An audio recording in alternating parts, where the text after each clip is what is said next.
Tonight, my special guest tonight is comedian George Carlin. He will be doing his 8th HBO special this Saturday, April 25th at the Paramount Theater here in New York.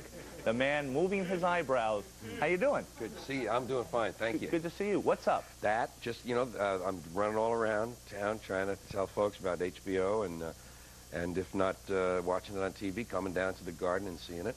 So that's about it, and otherwise things feel good, and I'm happy, and I'm doing a good job. Now, I saw you at the Museum for Radio and Television. They did a salute to you, a look at your work. Yes. And you felt you were almost legitimate. That's right. You said that the other night. Very close to legitimate. Have you felt illegitimate during your career? No, not really. I think I was having a little fun. But there has been, I have been an outsider, sort of a self-proclaimed outsider. Most of my life, I kind of have not fit in with the way they'd like things to be. The system, the rules. I was kicked out of or quit most things that had rules in them. Number of schools, camp, the Air Force, which is nice, Boy Scouts. How'd you get kicked out of the Air Force? Well, it was more of an agreement like a divorce. It's a four-year enlistment, and I was in a really good skill field. I was in something that required. Sometimes, it's not completely visible. You put your field jacket on over your fatigues, and it's sort of under here. And I'm going past this air policeman who's got his weapon, and he's on the flight line there. And I'm going to work to my shop down the flight line. And he says, let's say that badge. I said, it's under here. Don't worry about it. And I just keep on, because he was younger than I was, and I felt, I had rank on him. And I was only about 18, so obviously he was really new in the thing. So I just said, it's under here. Never mind. He says, halt. I said, what? No.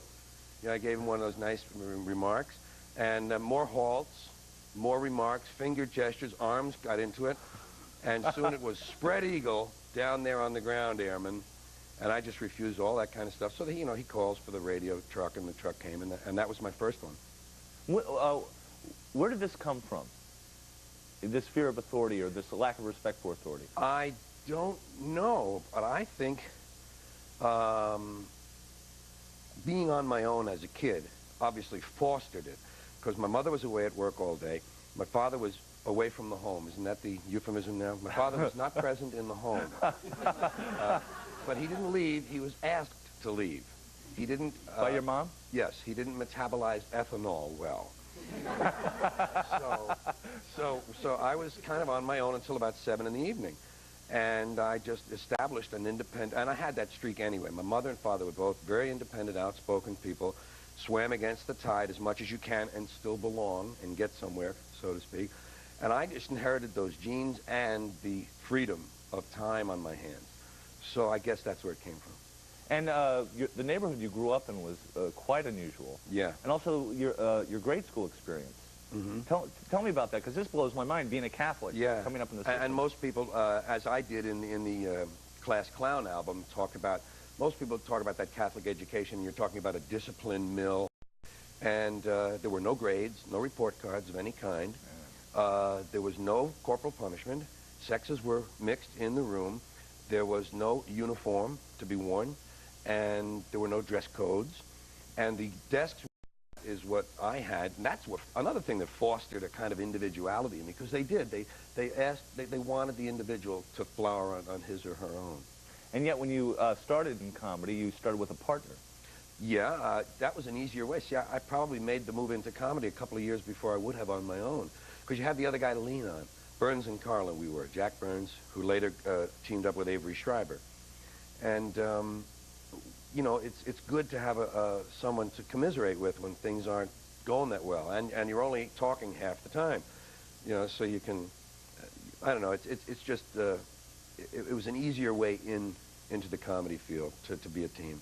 What happened? I mean, you were with a partner, you were successful. Was it hard to make that transition to being solo? No, Jack knew that I had those ambitions anyway. We didn't know how long it would take for me to act on them. And what happened was I got married and felt an increased sense of, need to begin my own journey. So, so Jack and I broke up amiably, and Jack went into Second City in Chicago, where he met Avery, and they went on later to be a team. And I had certain things in the sense of, need to begin my own journey. So, so Jack and I broke up amicably, and Jack went into Second City in Chicago, where he met Avery, and they went on later to be a team. And I had certain things in the act that I could do as a solo, and then I had some other things sort of prepared and sort of ready that hadn't been tried yet. So the team broke up one night at the Living Room, a nightclub in Chicago. We were on the bill with Vic Damone. We had been very successful, by the way. We did the Jack Parr Show very early in our career. We had an album out, and we were playing first-line nightclubs that were all reviewed in Variety. You know, it was big time. That's why it seems so unusual. Usually if it's not working out, a duo will break up. But you guys were. You had the Hugh Hefner, the Playboy album. Yeah, and we were on their circuit, and we worked, as I say, all the clubs that were reviewed in Variety, the Tidelands in Houston, the Embers in Indianapolis. Lenny Bruce helped you get an agent at that time? Lenny got us our agent. We got a wire back from GAC, which was a big agency of the time, saying, based on Lenny Bruce rave reaction, authorized West Coast to sign Burns and Carlin immediately, all fields. Jack Sobel, New York, you know, and that was only 2 months into the business then. So the breakup was because I had my ambitions, you know, and the team really wasn't working. I mean, wasn't working hard off the stage. We weren't producing new things. There wasn't that dedication to going to the next level. So, I mean, I just had always wanted to be a single, and Jack understood that. Okay, we're going to take a break. Certainly the dedication is lasted with yourself. We'll be right back with comedian George Carlin.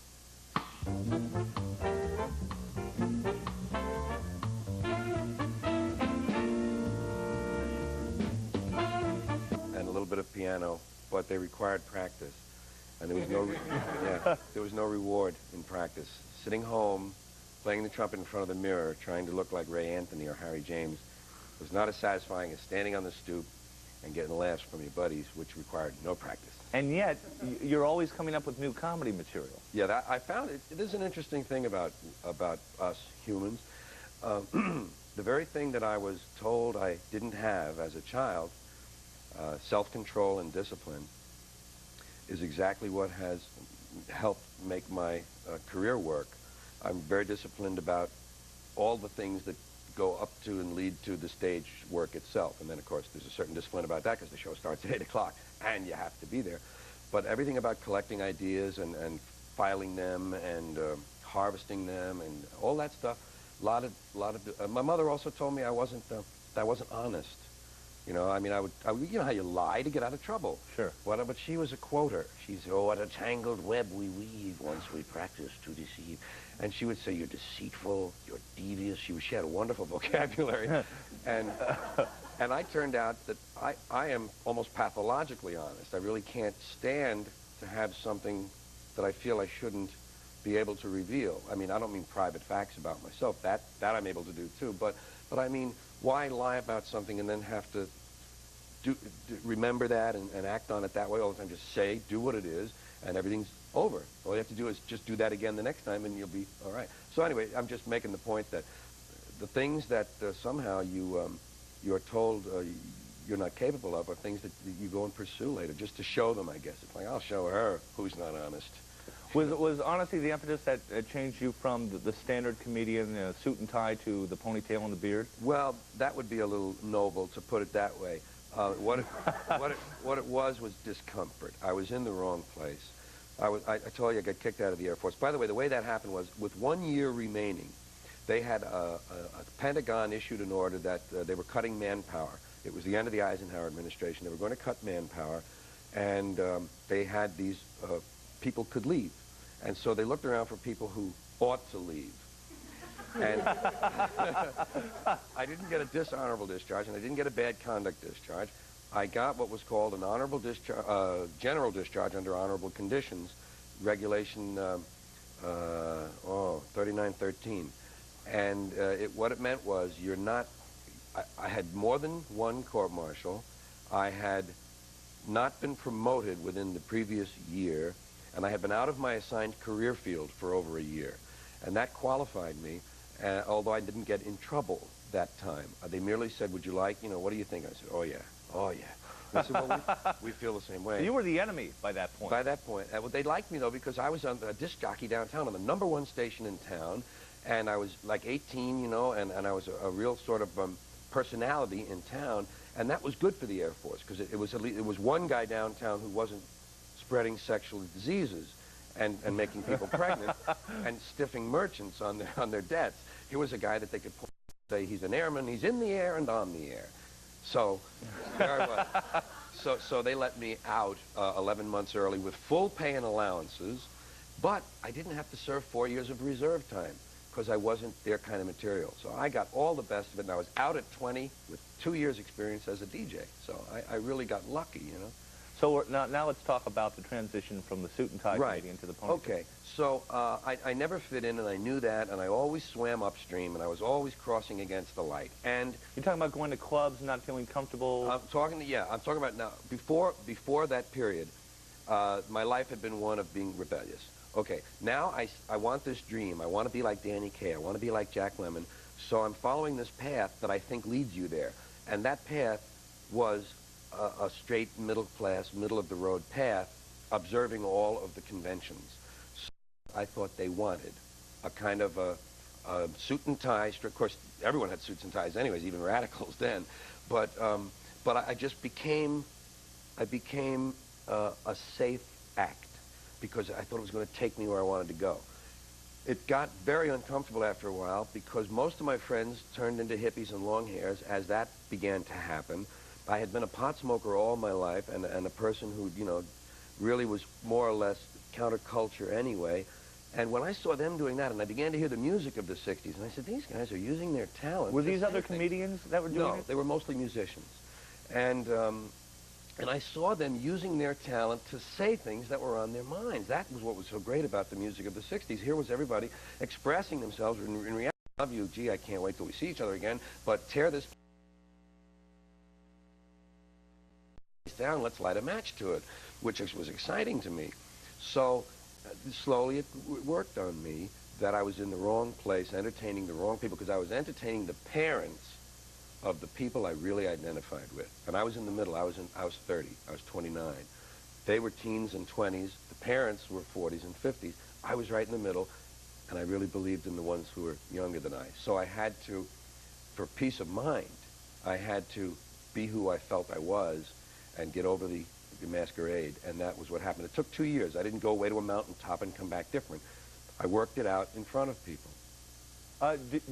Did you have agents that said, hey, this is the wrong... Have agents that said, hey, this is the wrong move, you're not going to do this, you're out of your mind, you're going to ruin your career? Sure. I mean, I was making, at that time, I was making $12,500 a week at the Frontier Hotel in Las Vegas, and that's where I got fired for saying shit.